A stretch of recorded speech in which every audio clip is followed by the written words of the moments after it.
यह कहानी आर्यन नामक एक महत्वाकांक्षी आर्किटेक्ट और जयपुर के बाहरी इलाके में स्थित एक खंडहर हो चुके लेकिन भव्य राजमहल की है। आर्यन को इस महल को एक लग्जरी हेरिटेज होटल में बदलने का ठेका मिला था। आर्यन भूतों और पिशाचों पर विश्वास नहीं करता था।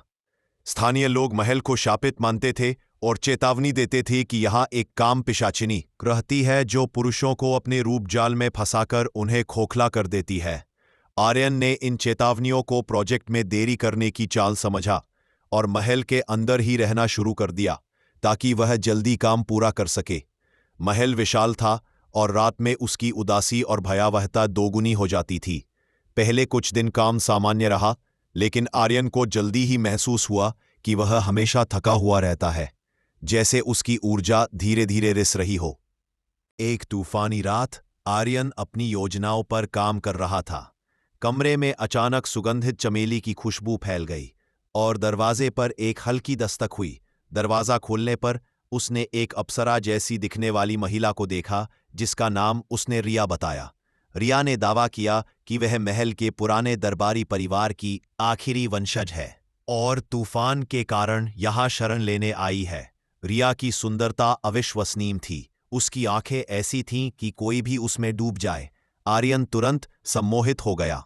रिया ने अपनी मीठी बातों और भावुक कहानियों से आर्यन पर गहरा प्रभाव डाला। रिया के आने के बाद आर्यन का काम से ध्यान पूरी तरह हट गया। वह दिन रात रिया के साथ समय बिताने लगा।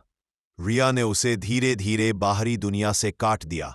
उसके दोस्त और सहकर्मी जब फोन करते तो आर्यन बहाने बनाकर उन्हें टाल देता। जैसे जैसे उनका संबंध गहरा होता गया, आर्यन की शारीरिक शक्ति कम होती गई। उसका चेहरा पीला पड़ गया, उसकी आंखें धंस गईं और उसे हर समय नींद आती थी। रिया की उपस्थिति उसे क्षणिक ऊर्जा देती थी, लेकिन उसके जाने के बाद वह और भी अधिक कमजोर हो जाता था। वह जानता था कि कुछ गलत है, पर रिया का आकर्षण इतना प्रबल था कि वह विरोध नहीं कर पाता था। आर्यन के दोस्त विकास को शक हुआ। वो जानता था कि आर्यन भूतों में विश्वास नहीं करता, लेकिन उसकी आवाज में एक अजीब खोखलापन था। विकास जबरदस्ती महल पहुंचा। जैसे ही विकास महल के दरवाजे पर पहुंचा, रिया उसे एक अदृश्य शक्ति की तरह महसूस हुई, जिसने उसे अंदर आने से रोकने की कोशिश की। विकास ने कड़ी मशक्कत के बाद आर्यन के कमरे का दरवाजा तोड़ा। कमरे में उसने आर्यन को जमीन पर गिरा हुआ पाया और एक भयानक लंबी काली छाया उस पर झुकी हुई थी।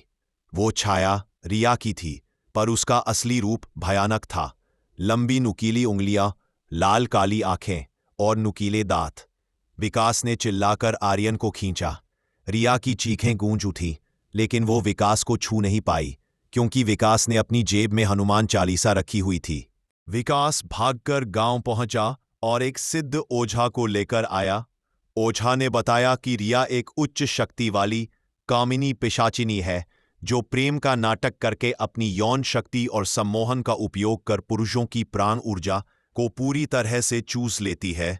ओझा ने महल के चारों ओर रक्षा कवच बनाया और फिर रिया पिशाचिनी पर शक्तिशाली वैदिक मंत्रों से हमला किया।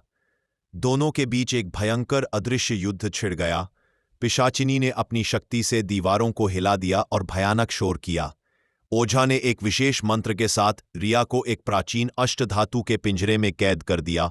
पिशाचिनी की कैद होते ही महल का सारा अंधकार दूर हो गया और आर्यन बेहोश हो गया। आर्यन की जान बच गई, लेकिन वह पूरी तरह से ऊर्जाहीन हो गया था। उसे कई महीने आध्यात्मिक उपचार और चिकित्सा की जरूरत पड़ी।